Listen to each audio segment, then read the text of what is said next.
Take two. You ready? So I'd like you to think like a geologist, make some observations, accumulate a few. We'll stop the video and during class, and what we'll do is discuss some of those. So have a look.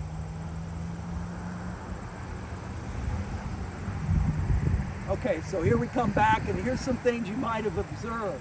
Probably one of the biggest is that it's a big object, kind of rounded on the edges. It looks like it's just resting here, so it looks like a big boulder.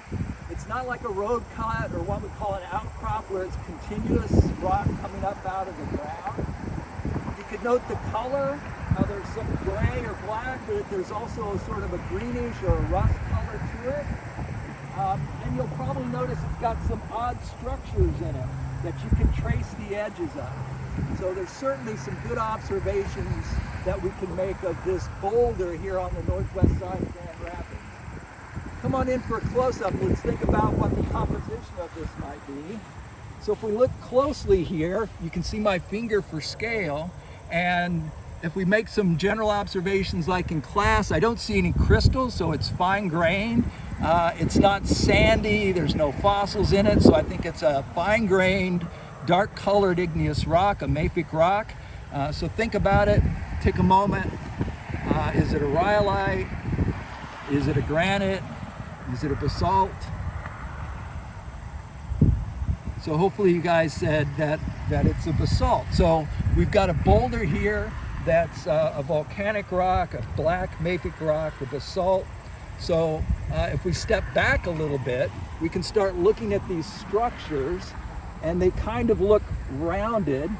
So here's a rust-colored one. It's got an edge that I can trace with my finger. Let's see, here's a cute little one right here. So it's surrounded, it's got a sharp contact here. It's resting on this one that comes around this way, and I can even trace it almost in 3 dimensions because I have the boulder. So it's got a structure in it that we can trace with our fingers. We've decided it's basalt, so we can think about the kind of basalt. We can walk around and look at these structures a little bit more.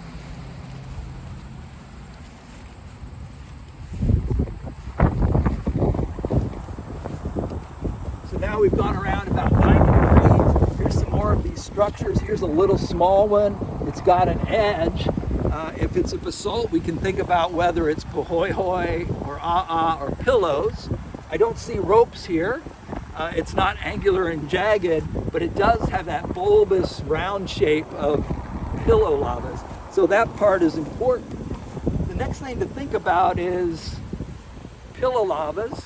What's the significance? And if you remember from lecture or something like that, they erupt on the ocean floor. And the other is this is a volcanic rock. If we look at the geologic map of Michigan, the nearest igneous rocks are way up in the UP, up near Houghton. But the rocks near Houghton are pohoihoi lavas, not pillows. I don't know of any pillows in that area. When we go on our field trip, we can go to Marquette, and we will see pillow lavas outside Marquette. So the nearest volcanic material that matches this that I know of is up near Marquette. It's about 2.75 billion years ago. So this boulder was essentially erupted on the ocean floor 2.75 billion years ago. At least that's a reasonable hypothesis for right now. Maybe the last point for this is the rock cycle. So this material is resting on glacial sediment. It was transported by a glacier. That glacial sediment is setting on sedimentary rocks of Paleozoic age.